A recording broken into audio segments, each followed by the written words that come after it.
Welcome to Movie Caps. Today I will show you a crime, drama, mystery film from 1995 titled Seven. Spoilers ahead. Watch out and take care.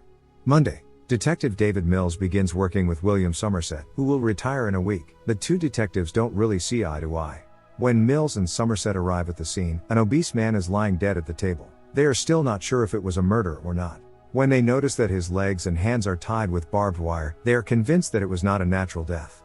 As Somerset meticulously continues to examine the body, Mills cannot stop babbling.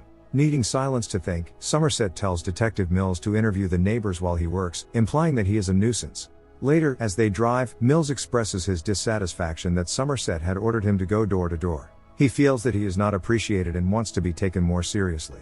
According to the forensic examination, it is proven that the obese man was force-fed and died of overeating when the killer kicked him in the stomach and it burst. Ladies and gentlemen, we have a murder case. Somerset says that the obese man was fed for 12 hours and it makes no sense to waste so much time killing someone unless the act itself has a meaning. He is sure there will be a series of murders because there is no motive. The captain expresses his doubts. He just believes that someone wanted to torture the fat man. Somerset also thinks that this is not a good first assignment for Mills, who in turn is disappointed since it is not his first. The captain agrees with Somerset and reassigns Mills.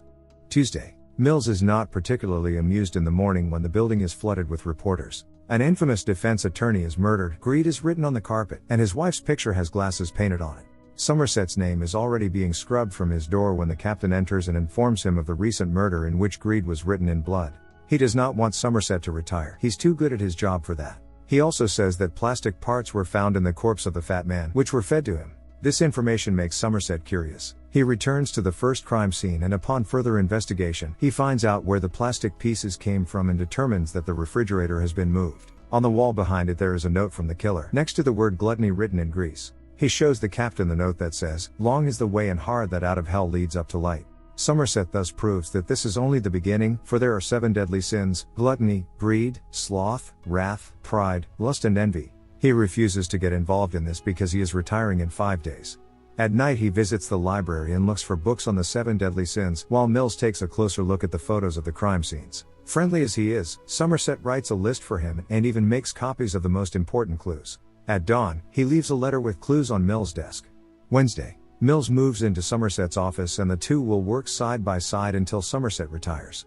The phone rings. Mills' wife, Tracy, wants to speak to Somerset. She invites him to dinner tonight. At dinner, the conversation shifts to marriage. Tracy does not understand why Somerset isn't married. Mills and Somerset agree that he is simply an unlikable person. After Somerset asks how they like it in the new apartment, things get quiet between the three. The whole apartment starts to shake and it turns out that it is above the subway. The realtor had forgotten to mention that it was a thing. Then Somerset can no longer keep his laughter to himself. A detective failed to notice such a thing when choosing an apartment. After dinner, Somerset and Mills talk about the case. Mills hands him a picture of a scale with a pound of flesh that the defense attorney had to cut off of himself, and a note the killer had left. They are stumped as to how the killer got in and out without leaving any evidence. Somerset notes that there is one thing they need to find and focus on. That's when Mills points out that the picture of the attorney's wife had glasses drawn on it. Somerset believes she either saw something or did not have the opportunity to do so yet, but this is their clue. Together they go to the attorney's wife and ask her about anything she notices about the pictures that is strange or out of place. She realizes that the painting in her husband's office is upside down. After meticulously examining the painting, they find nothing. When Mills starts to believe the killer is playing with them, Somerset finds fingerprints on the wall where it was hung. After contacting the fingerprint lab, they are shocked to see that the fingerprints are arranged as text, "Help me."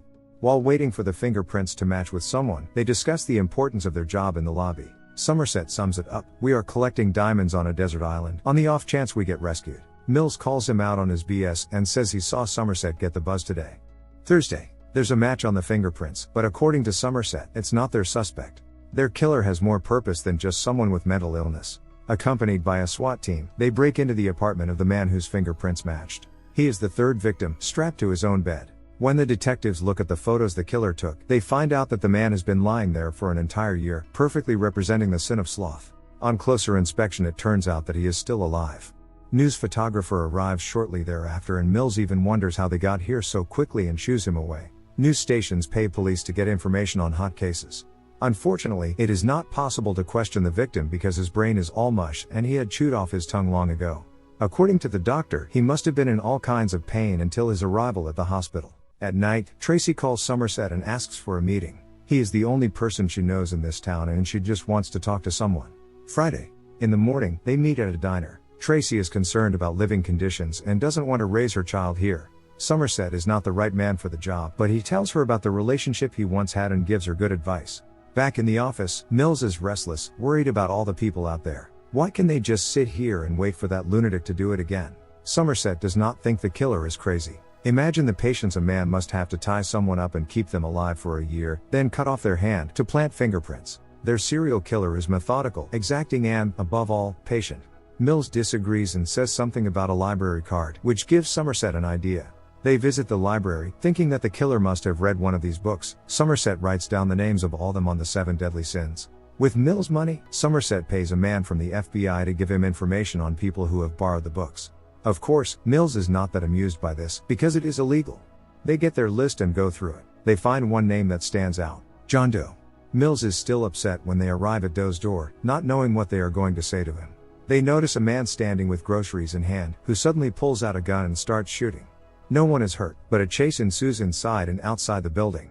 Mills does the best he can to follow. Eventually, the suspect manages to knock Mills down and he loses his gun. The suspect holds him at gunpoint. Mills mutters no to himself and the suspect leaves him alone and flees the scene.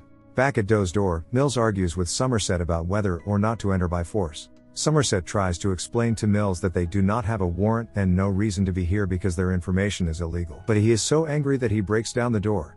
To make an excuse for why they are there and busting open someone else's door, Mills hires a bum to tell the officers that she found the guy suspicious and called the detectives. The detectives take a walk through Doe's apartment. It's dark, but there's a whole lot to see. Somerset even finds the spaghetti in cans and a hand used for fingerprints in a glass shelf. The last shelf contains a portrait of a woman. Mills discovers several photos of victims while Somerset reads the killer's diaries and is suddenly called out by his partner. It turns out that the news photographer was their serial killer. There's even another problem: their forensics team cannot find any fingerprints. While Somerset is quite relaxed and still reading the diaries, Mills again shows his nervous nature. He reads one of the passages aloud and explains that it would take a lot of time to analyze all the notebooks in the room, especially because they are arranged in no particular order. Suddenly, Doe's phone rings. It is the suspect himself. He affirms his admiration for law enforcement agents and even apologizes to Mill for hurting him during the chase. Because of these events, he had to move up his schedule and assures them that they are in for a surprise. Saturday, the detectives get a tip from an S&M shop and get a photo of something Doe had ordered to be customly made. That's when they get word that a killing has occurred, and they head to the next crime scene. It's the sin of lust. The blonde is dead and a man is sitting, hysterical. At the station, while Mills is questioning the owner of the brothel, Somerset talks to the man found at the scene. He is panting and says that Doe forced him to do it at gunpoint. Somerset throws a photo of the custom-made strap-on Doe ordered. At the bar, the detectives talk about how to catch the killer. A philosophical conversation develops about the purpose of their work. We live in a world where it's easier to steal than to earn it. It's easier to beat a kid than to raise him. Somerset says that's the world they live in, and that's his reason to retire. Mills disagrees, saying he wants to believe in his ideals instead. At home, Somerset is restless, thinking about what Mills said. Sunday, the detectives arrive at their next crime scene. It is the sin of pride. The woman had 2 choices: call for help and be disfigured, or take the pills and get out of her misery. On the way back to their office, Somerset says he wants to stay on duty for a few more days until they catch the killer. If Doe gets to the 7th sin, this case will probably never be solved. While the two are in the precinct, John Doe follows them and catches the detective's attention. Doe speaks calmly with blood smeared on his shirt, while Mills shouts at him and makes him get on the ground. A member of the team puts him in handcuffs. While the suspect is talking to his lawyer, the detectives argue about his reasons to turn himself in. They never found fingerprints because he had cut off his finger skin. He has no employment history or bank records. The only thing they know about Doe is that he is wealthy and well educated. For the first time ever, Mills and Somerset are, as he calls it, in total agreement. It doesn't make sense to stop before completing the so-called masterpiece of the 7 sins. Doe's lawyer negotiates with law enforcement officials. There are 2 more hidden bodies. Doe agrees to take them to the bodies at 6 p.m., but only the detectives because he admires them. He threatens the detectives that he will plead insanity if they do not take him up on the offer. Otherwise, he will not only show them the bodies, but also write a full confession and plead guilty. Detectives agree to see it through. It's almost 6 p.m.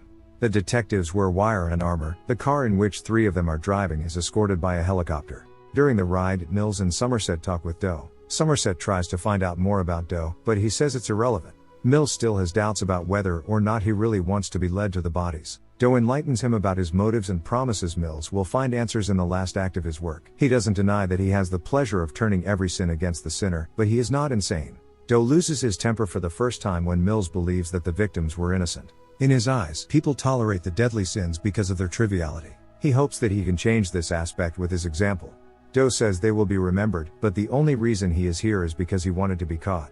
The only reason Mills is here is because he spared his life, and Doe wants him to remember that for the rest of his life, or should he say for the rest of the life he allows him to have. The only one who actually remains calm, at least outwardly, is Somerset.